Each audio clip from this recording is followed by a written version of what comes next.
Hi, so I've received lots of comments and messages asking me to explain how and when I use opaque acrylic paints on the gel plate compared to when I use transparent acrylic paints on the gel plate.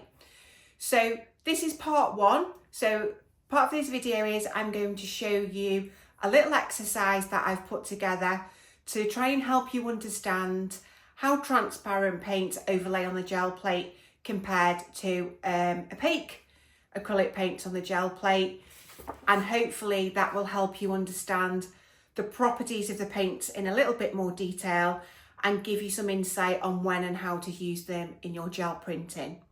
So in part two, what I will do is I will take this to the next level and talk you through my printing process of how and when I choose transparent paints and opaque paints when I'm creating my gel prints.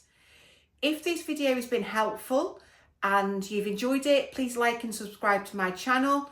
If you have any questions, please drop me a comment below, and I will also drop a link to my new online course that you can sign up to the waitlist if you are interested in that in the autumn.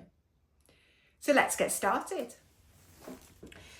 Okay, so when we are creating layers on our gel plate, whether we are using a transparent or an opaque paint, we need to understand how colours are going to mix and react on the gel plate.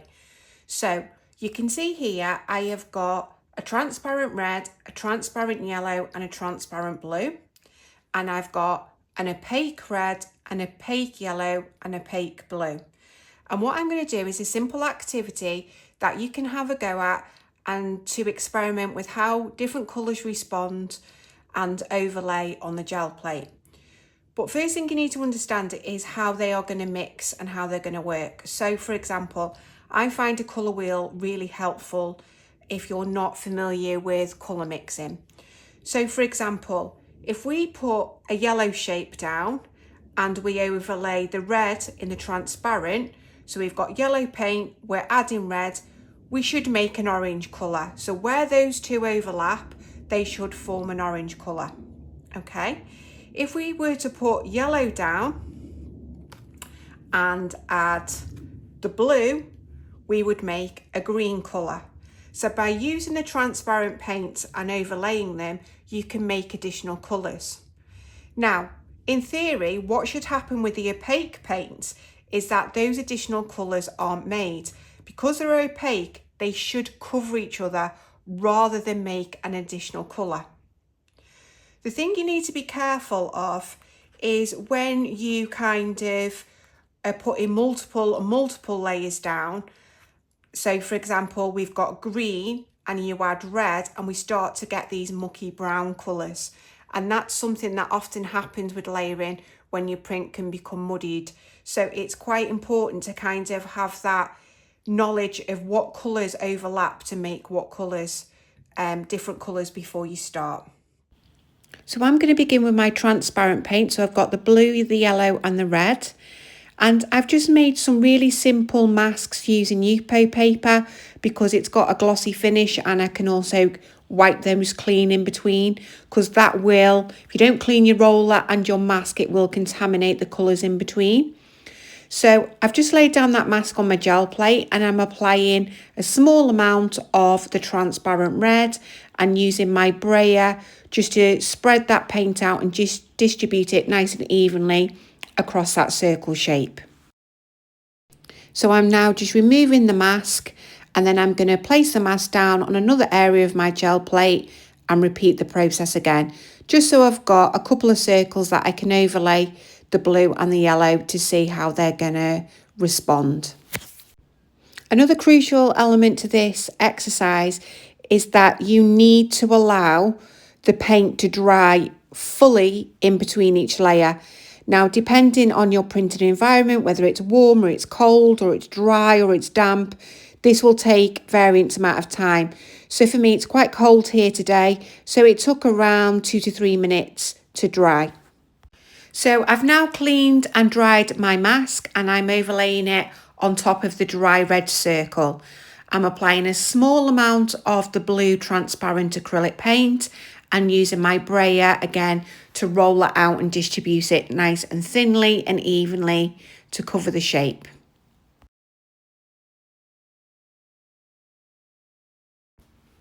I'm peeling that mask back, and then again just going to repeat the process on another area of my gel plate.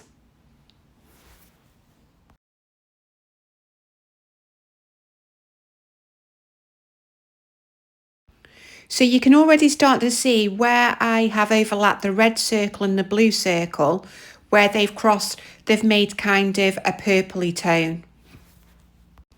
And again, it's really important to highlight, you need to let this layer dry fully before applying the next layer of colour. So again, I've cleaned my mask and my brayer thoroughly, and I'm now going to lay down the mask again, and I'm trying to position it so I'm going to overlay the red and the blue circle, and I'm applying the transparent yellow acrylic paint and using my brayer to distribute this so it's nice, thin, even coat again. So you can see as I pull that mask back, where the yellow overlays with the red, it started to make an orange tone, and where the yellow is overlaid with the blue, it makes a green tone. And you can see I'm just repeating that process again for another yellow circle, but I'm too impatient to wait for the other yellow circle to dry, so I'm trying to hold that mask up so it doesn't touch the wet paint on that previous yellow circle.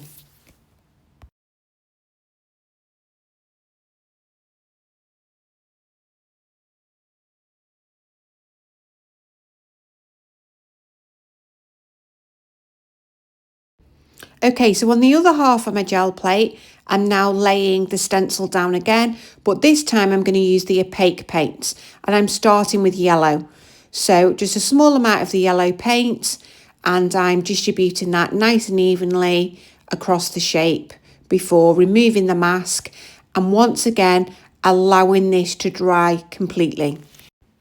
So you will notice throughout this activity, I'm only using thin layers of paint, and obviously that will affect our results. I only like to work with thin layers of paint on my gel plate, so that's why I'm only putting thin layers of paint on the gel plate. Obviously, the more paint you put down, the thicker the layer is going to be. So you can see I've just applied a small amount of the opaque blue acrylic paint, and I'm following the exact same process as with all the other layers. I'm just making sure that layer is nice and smooth and even before removing the mask. And making sure the circles are dry in between each layer before placing the clean mask down again. So this will be my final layer, and I'm going to use the opaque red and apply a small amount and use my brayer again to distribute this nice and evenly.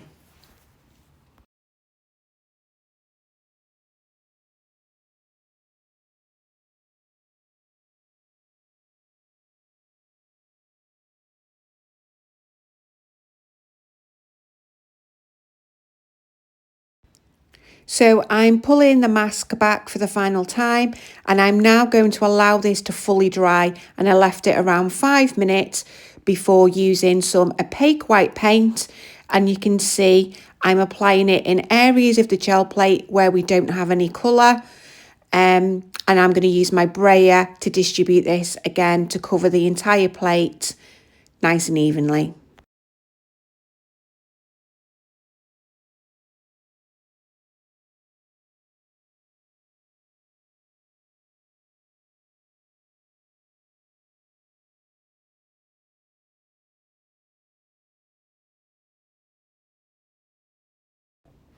It's important you do this quite quickly and lay down your printing paper. I'm just using some sketchbook paper and getting it on my plate while that white paint is still wet. I'm giving it a really good scrub to make good contact, and I'm going to leave that to sit for around 5 minutes. So I decided to flip my plate over, and remove my gel plate from my paper rather than my paper from the gel plate. So I'm just going round and loosening the edges, because you will find this is where the paint sometimes catches and then causes tears in your print. So I just find when you've got a multi-layered print, the best way to ensure that you get a nice clean pull is to remove the gel plate from the paper.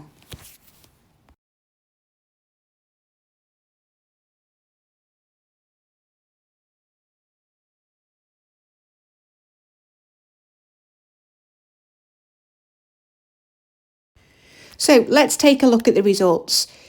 And with the transparent paints, you can see where the yellow overlaid the blue, we've got a green tone. Where the red and the blue overlay, we've got purple tones. And where the yellow and the red overlay, we've got orange tones.